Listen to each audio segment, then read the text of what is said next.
Good morning. हम लोग कृषि पढ़ रहे थे इकाई 2, जिसमें हम लोग पढ़ रहे थे कि किस तरह भारत में कृषि की आवश्यकता है और किस तरह कृषि भारतीय जनसंख्या के लिए सबसे महत्वपूर्ण है और कृषि से ही भारत की सबसे अधिक जनसंख्या, लगभग 1/3 जनसंख्या का भरण पोषण होता है, उसका जीविका का साधन है। अब इसमें हम लोगों ने पढ़ा था कि कौन कौन सी फसलों के प्रारूप है हमारे भारत में, जिसमें हम लोग रबी फसल, खरीफ फसल, जायद फसल, इन सब फसलों के बारे में हम लोगों ने जाना था।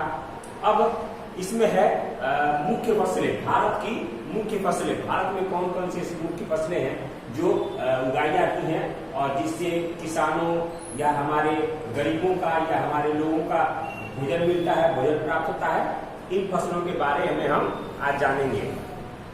तो इसमें सबसे पहला है आपको चावल। सबसे पहला है चावल। चलिए चावल के बारे में हम देखते हैं कि चावल की क्या स्थिति है हमारे भारत में। तो चावल भारत का एक प्रमुख खाद्यान्न भोजन है, यानी खाद्यान्न है। चावल भारत का एक प्रमुख अन्न है, प्रमुख खाद्यान्न है और इस पर सबसे अधिक जनसंख्या भारत की निर्भर है, यानी सबसे अधिक जनसंख्या आपको चावल पर निर्भर है और चावल का उपयोग करती है। विश्व का 22% चावल क्षेत्र भारत में है। विश्व का 22%, यानी देखा जाए तो बहुत ये हुआ पूरे विश्व में। तो पूरे विश्व में 22% आपको चावल का क्षेत्र जो है वो भारत में है। भारत में कुल भूमि का, भारत में जितनी भी आपको भूमि है कृषि योग्य, उस कुल भूमि का यहाँ पर 23% उपयोग चावल उत्पादन में किया जाता है। यानी चावल का उत्पादन कुल कृषि योग्य भूमि से 23% चावल का उपयोग किया जाता है। चावल की जो स्थिति है उत्पादन करने की, रोपने की, उसकी कुछ अनुकूल दशाएं हैं, पर्यावरणीय महत्व है। तो इसमें सबसे पहला है तापमान। तो चावल के तापमान अधिक चाहिए, यानी चावल को बोने के समय, रोपने के समय, लगाने के समय तापमान इसको अधिक चाहिए। अगर देखा जाए तो इसको रोपने के समय 24 डिग्री तापमान चाहिए, बढ़ते समय 24 डिग्री, रोपने के समय 21 डिग्री और काटने के समय इसको 27 डिग्री तापमान चाहिए। उसके बाद ये आपको सबसे अधिक वर्षा की जरूरत पड़ती है, सबसे अधिक सिंचाई की जरूरत पड़ती है चावल में, इसलिए बारिश के दिनों में आपको रोपी जाती है। ये आपको 100 से लेकर 125 से लेकर 200 सेंटीमीटर, यानी 100 सेंटीमीटर से भी अधिक, 125 से 200 सेंटीमीटर वर्षा चाहिए इसको।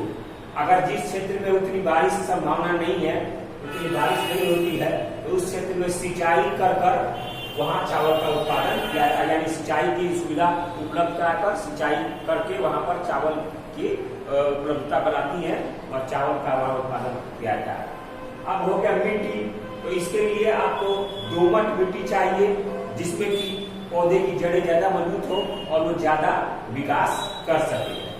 और इसमें उन्नत किस्में जो सबसे हमारे यहाँ उपजाऊ जो मिट्टी है, जलोढ़ मिट्टी, इसके लिए उपयुक्त मानी जाती है चावल के लिए।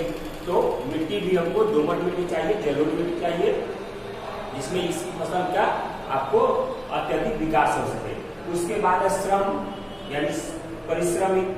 तो श्रमिक में आपको ये भारत का सबसे अधिक श्रम वाला खाद्यान्न है, चूंकि क्यों कि इसको रोपने से लेकर कटाने तक का पूरा जो काम है वो मानव श्रम पर ही आधारित है।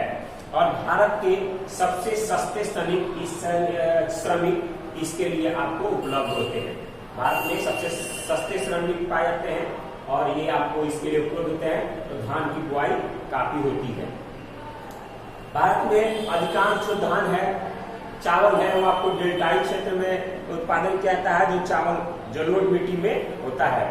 इसके अतिरिक्त आपको हिमालय श्रेणियों में या पहाड़ी क्षेत्रों में सीढ़ीनुमा खेती बनाकर चावल का आपका उत्पादन किया जाता है। इसमें सतलज गंगा के मैदान में सिंचाई की सहायता से चावल का उत्पादन किया जाता है। पहाड़ी इलाकों में सीढ़ीनुमा खेती बनाकर आपको किया जाता है, जिससे कि इसमें जल अधिक से अधिक देर तक रुक सके। उसके बाद प्रमुख उत्पादक जो राज्य है इसमें आपको पश्चिम बंगाल, बिहार, उत्तर प्रदेश, आंध्र प्रदेश, उड़ीसा, छत्तीसगढ़, असम, केरल, तमिलनाडु आदि ये प्रमुख हैं। इसमें पश्चिम बंगाल जो है उसमें चावल की तीनों किस्मों की उपजाई जाती है, यानी 3 किस्म की जो चावल हमारे यहाँ भारत में उपजाते हैं उसमें सभी प्रकार के किस्में आपको बंगाल में उपजाई जाती हैं और बंगाल में उसका उत्पादन किया जाता है। बहुत बासमती जैसे चावल है उसके लिए जो है आपको पंजाब हरियाणा क्षेत्रों में उसकी उपज सबसे अधिक होती है। उसके लिए वहाँ पर्यावरणीय महत्व है या आपको वहाँ सिंचाई की भरपूर सुविधा है, तो इससे वहाँ पर आपको चावल का उत्पादन किया जाता है। दूसरा है आपको गेहूं। भारत का दूसरा सबसे प्रमुख खाद्यान्न है गेहूं, जो कि उसके बाद सबसे अधिक उत्पादन किया जाता है गेहूं। गेहूं जो है आपको इसका सबसे अधिक उत्पादन किया जाता है। तो हमारे देश में गेहूं दूसरी खाद्यान्न फसल है और हमारा देश विश्व का दूसरा बड़ा उत्पादक राज्य है। गेहूं के उत्पादन में भारत विश्व में दूसरा सबसे बड़ा उत्पादक राज्य है। गेहूं के उत्पादन में ही हरित क्रांति हुई थी। पंजाब और हरियाणा उत्तर प्रदेश के क्षेत्रों में हरित क्रांति हुई थी, जिसमें बहुत अधिक मात्रा में गेहूं का उत्पादन किया गया था। उसी को हम आपको हरित क्रांति से नाम से जानते हैं। विश्व में लगभग 10% तक गेहूं 10% तक गेहूं भारत में उत्पादित होता है, यानी विश्व का 10% गेहूं आपको भारत में उत्पादन होता है। यह जाड़े ऋतु में लगाई जाती है, जाड़े के मौसम में अक्टूबर महीनों में लगाई जाती है और ये जाके आपको अप्रैल मई तक ये आपको काट ली जाती है। तो ये उस समय की फसल है। इसको 100 सेंटीमीटर से अधिक वर्षा वाले क्षेत्र में इसकी खेती नहीं की जा सकती, यानी इसमें कम पानी की जरूरत पड़ती है, इसलिए इसकी खेती ठंडी के बारिश के बाद ठंडी के मौसम में की जाती है और गर्मी के दिनों में इसको काट ली जाती है। तो ये आपका हो गया चावल और गेहूं, सबसे जो प्रमुख खाद्यान्न फसल है हमारे यहाँ भारत के उत्पादक में। इन दोनों के उत्पादन में भारत का स्थान भी है पूरे विश्व में। तो आज के लिए इतना ही। अगले वीडियो में और कुछ खाद्यान्न फसलों के बारे में हम जानेंगे, समझेंगे, पढ़ेंगे। अगले वीडियो में हम मिलेंगे। धन्यवाद।